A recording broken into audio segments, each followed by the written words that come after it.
विधवा थी, पर श्रृंगार ऐसा करके रखती थी कि पूछो मत। बिंदी के सिवाय सब कुछ लगाती थी। पूरी कॉलोनी में उसी के चर्चे थे। उनका बेटा भी था जो अभी 9वीं कक्षा में था। पति रेलवे में थे। उनके गुजर जाने के बाद रेलवे ने उन्हें एक छोटी सी नौकरी दे दी थी। उनके जलवे अलग ही थे। 1980 के दशक में बॉय कटिंग रखती थी। सभी कॉलोनी की आंटियां उन्हें परकटी कहते थे। गोपाल भी उस समय नया नया जवान हुआ था।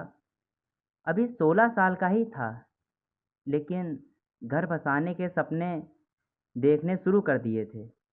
गोपाल का आधा दिन आईने के सामने ही गुजरता था और बाकी आधा परकटी आंटी की गली के चक्कर काटने में। गोपाल का नववयस्क मस्तिष्क इस मामले में काम नहीं करता था कि समाज क्या कहेगा। यदि उसके दिल की बात किसी को मालूम हो गई तो उसे किसी की परवाह नहीं थी। परकटी आंटी को दिन में एक बार देखना उसका जुनून था। उस दिन बारिश अच्छी हुई थी। गोपाल स्कूल से लौट रहा था। साइकिल पे ख्वाबों में गुम उसे पता ही नहीं लगा कि अगले मोड़ पर कीचड़ की वजह से कितनी फिसलन थी। अगले ही क्षण जैसे ही वो अगले मोड़ पर मुड़ा, साइकिल फिसल गई और गोपाल नीचे। उसी वक्त सामने से आ रहे स्कूटर ने भी टक्कर मार दी। गोपाल का सर मानो खुल गया हो। खून का फुब्बारा फूटा। गोपाल दर्द से ज़्यादा इस घटना के झटके से स्तब्ध था। वह गुम सा हो गया। भीड़ में से कोई उसकी सहायता को आगे नहीं आ रहा था। खून लगातार बह रहा था। तभी एक जानी पहचानी आवाज़ गोपाल नाम पुकारती है। गोपाल की धुंधली हुई दृष्टि देखती है कि परकटी आंटी भीड़ को चीर पागलों की तरह दौड़ती हुई आ रही थी। परकटी आंटी ने गोपाल का सिर गोद में लेते ही उसका माथा, जहाँ से खून बह रहा था, उसे अपनी हथेली में दबा लिया। आंटी की रंगीन ड्रेस खून से लथपथ हो गई थी। आंटी चिल्ला रही थी, अरे कोई तो सहायता करो, यह मेरा बेटा है, कोई हॉस्पिटल ले चलो हमें। गोपाल को अभी तक भी याद है, एक तिपहिया वाहन रुकता है, लोग उसमें उन दोनों को बैठाते हैं।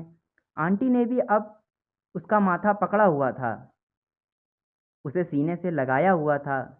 गोपाल को टाँके लगाकर घर भेज दिया जाता है। परकटी आंटी ही उसे रिक्शे में घर लेकर जाती है। गोपाल अब ठीक है, लेकिन एक पहेली उसे समझ नहीं आई कि उसकी वासना कहाँ लुप्त हो गई। जब परकटी आंटी ने उसे सीने से लगाया तो उसे ऐसा क्यों लगा कि उसकी माँ ने उसे गोद में ले लिया है। वात्सल्य की भावना कहाँ से आई, उसका दृष्टिकोण कैसे एक क्षण में बदल गया, क्योंकि अब वह मातृत्व के शुद्ध भाव से परकटी आंटी को देखता था।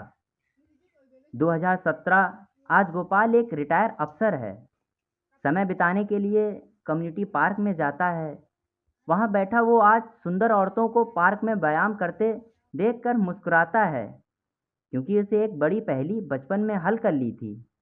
वो आज जानता है, मानता है और कई लेख भी लिख चुका है कि महिलाओं का मूल भाव मातृत्व का है। वह चाहे कितनी भी अप्सरा सी दिखें, दिल से हर महिला एक माँ है।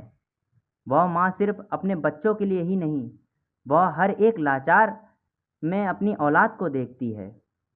दुनिया के हर छोटे मोटे दुख को एक महिला 10 गुना महसूस करती है, क्योंकि वह स्वतः ही कल्पना कर बैठती है, अगर यह मेरे बेटे या बेटी के साथ हो जाता, तो इस कल्पना मात्र से ही उसकी रूह कांप जाती है। वह रो पड़ती है और दुनिया को लगता है कि महिला कमज़ोर है। गोपाल मुस्कुराता है, मन ही मन कहता है, हे विश्व के भ्रमित मर्दों, औरत को दिल से कमज़ोर नहीं होती, वो तो बस माँ होती है।